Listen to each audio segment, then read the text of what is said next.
What's up, guys? Rachel West here, along with Rays beat reporter Marc Topkin. Mark, game 3 last night, another pretty ugly one for Tampa Bay. Did not go their way. The off day did not really seem to help them all too much, except for maybe G-Man Choi and his flexibility, because he was doing splits and leaps all over the place. But besides that, Brandon Lau, another over 3 night, kind of back to struggling at the plate. Charlie Morton obviously struggled on the mound. And last night's loss kind of brings to light the need to shut the door and not give the team that they're playing any extra opportunities, with the Dodgers doing most of their damage on 2 outs and 2 strikes even. So when you're going up against a team like that, that can hurt you in so many different ways, as we've seen, just how important is it to not give them an inch? Because if you do, they're going to take a mile.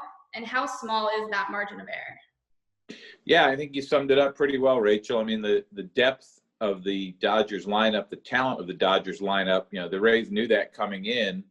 And sure, you have the opportunity to put those guys away. 4 of the first 5 runs scored with 2 outs on 2 strikes.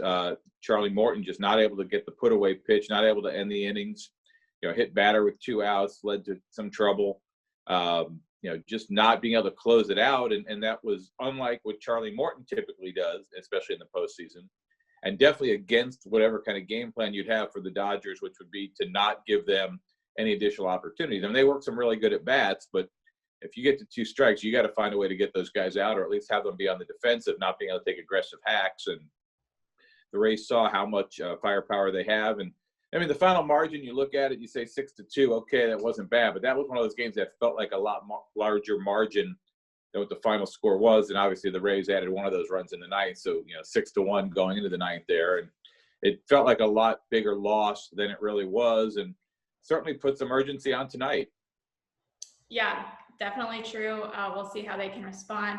But now tonight they've got Ryan Yarbrough starting on the mound. But they will definitely be needing some help from their bullpen later on in the game. And with Charlie not really being able to give them the length that they expected out of him last night and needing to bring in 4 different relievers, what kind of shape does that put the bullpen in for tonight? Actually, I think they're in pretty good shape because the relievers they used were kind of from the B side of the bullpen.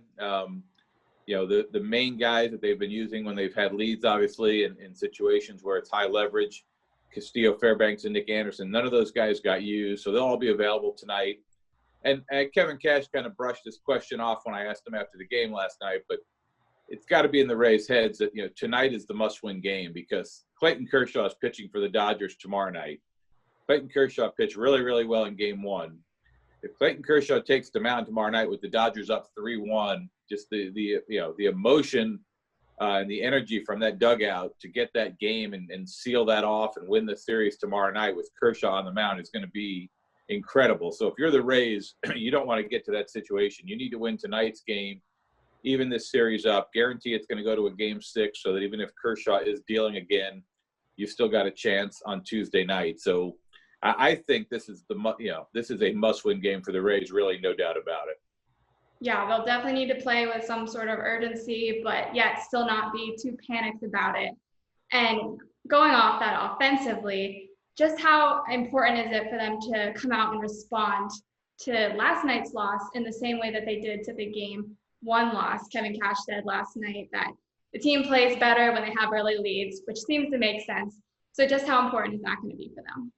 Yeah, I mean, that's a true thing for every team, but I do think that the way this Rays team plays, because so many games are close, they rarely separate the games, you do see how much difference that makes. I mean, think back to Game 7 of the ALCS, where Rosarena had the early homer, something where they get an early lead. It does seem to give them not just, they relax a little bit, but also gives them the confidence because they know their bullpen's going to hold it once they get that lead.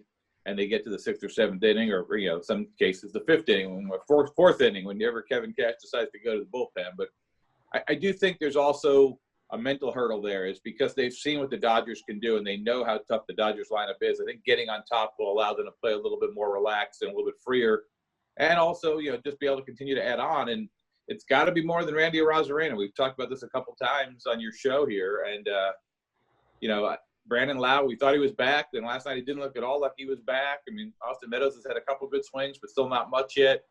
You know, G-Man Choi has worked some really good at bats, but you know, somebody else has to start hitting a little bit here and get something going. And we talked about this the other day. They need some sustained rallies. They need an inning where they get 3 or 4 or 5 hits and get some guys in motion and kind of build on some momentum. Yeah, well, we'll see if they can come out and play a little more like the Game 2 version of the team that we saw than last night's version of the team. But as always, Marc, thanks so much for the time. Everyone, make sure you follow along during the game with Marc on Twitter, and make sure to check out tampabay.com for your full World Series coverage.